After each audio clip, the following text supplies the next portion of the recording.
아이디어 좀 내봐라, 좋은 아이디어 좀 없냐 하는 말을 들으면 무슨 생각이 드십니까? 아이디어가 무슨 하늘에서 뚝 하고 떨어지는 줄 아나?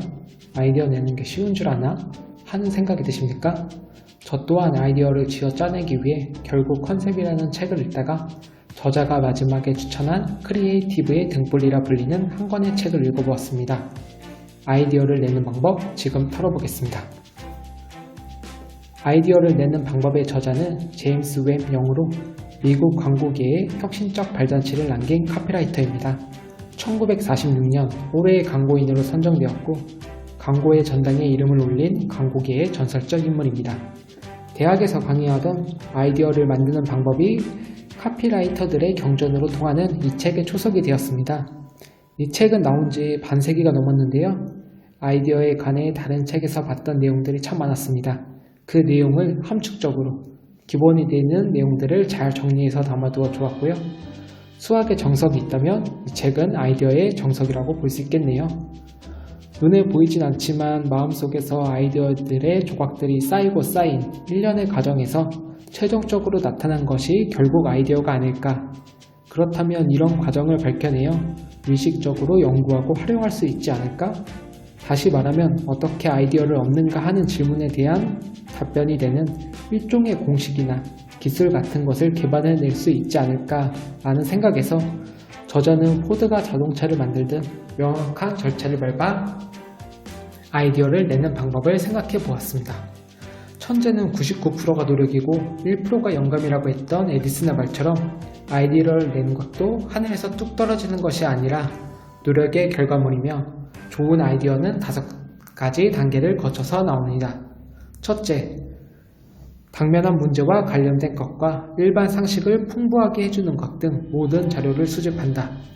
아이디어는 낡은 요소의 새로운 배합에 지나지 않습니다. 만화경 속에 들어있는 생유리 조각을 볼 때 크랭크 축을 돌릴 때마다 배합이 달라지고 다른 모양이 나타납니다. 사람의 마음에 담아둔 자료가 많을수록 새롭고 놀랄만한 배합, 즉 아이디어를 만들 기회는 늘어납니다. 대학을 졸업하고 나면 교육은 끝났다고 생각하며 제인 오스틴의 소설 한 권을 베개 밑에 두고 밤새 읽을 생각이 없다면 더 이상 있을 필요가 없습니다. 스스로 하든 남의 경험을 통해서 하든 꾸준히 경험을 넓혀나가는 것은 아이디어를 내는 일에 종사하는 사람에게는 상당히 중요한 의미를 갖고 있습니다. 둘째, 마음속에서 이 자료를 삼킨다. 수수께끼와 같은 퍼즐들을 맞추기 위한 노력을 다했다면 이 단계는 끝난 것이나 다름없습니다. 셋째, 아이디어를 부화시키는 단계로서 무의식적인 상태에서도 작업이 계속됩니다. 쉽게 말해 세 번째 단계는 문제를 싹 잊어버리는 것입니다. 모든 것을 집어치우고 아예 문제는 생각조차 하지 않아야 합니다. 일하는 데 있어서 세 번째가 참 어렵습니다. 일이 안 끝나면 머릿속에 일이 계속 떠오릅니다. 아이디어를 내기 위해서 이 일을 아예 생각조차 하지 않는 능력을 키우십시오. 넷째, 아이디어가 실제로 생겨납니다. 아르키메데스가 왕관의 금 순도를 측정하는 방법을 알았을 때 외쳤듯이 됐다, 알았다 하는 단계입니다. 유레카. 아이디어는 고생하다가 쉬는 단계에서 나오는데 뉴턴도 중력을 발견했을 때 꾸준히 그것을 생각했지요 라고 대답했음을 잊지 마십시오. 아마도 실제 해답은 시골길을 산책하던 도중에 나오지 않았을까요? 다섯째, 드디어 아이디어를 다듬어서 실제로 쓸 수 있게 만듭니다.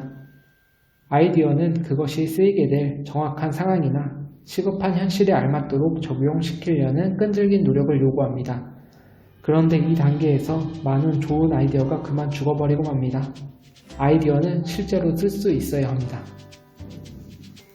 흔히 네 번째 단계부터 아이디어를 내거나 자료 조사 후 두 번째, 세 번째를 건너뛰곤 합니다. 그래서는 좋은 아이디어가 안 나옵니다. 힘들더라도 꼭 5단계를 거쳐 아이디어를 내십시오. 5단계 방식을 들으니 무척 쉬워 보이죠? 저자가 이 귀중한 방법을 공유한 이유도 보기엔 쉬워도 실전으로 옮기는 사람은 없어서라고 합니다. 파리 시내로 나가서 마차꾼들을 한번 살펴보십시오. 모두 똑같은 마차꾼처럼 보이죠? 다만 자세히 보면 서로 다른 사람입니다.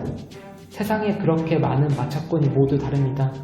제품과 소비자에 대한 자세히 알라는 말이 대단치 않아 보이지만 그 진정한 의미는 바로 이런 것입니다. 안다는 것을 쉽게 생각해서는 안 됩니다. 안다는 것은 엄청난 노력의 결과물입니다. 파레토는 정신과 사회란 책에서 사람들을 두 가지로 분류했는데 사색하는 사람과 아무 일도 하지 않는 사람으로 분류했습니다. 사색하는 사람의 특징은 새로운 배합의 가능성에 대한 생각에 꾸준히 잠겨 있다는 것입니다. 아이디어는 사색하는 사람에게서 나옵니다. 아이디어를 내는 방법은 쉬워 보여도 아이디어를 내는 것은 결코 쉽지 않습니다. 아이디어를 내는 방법 끝!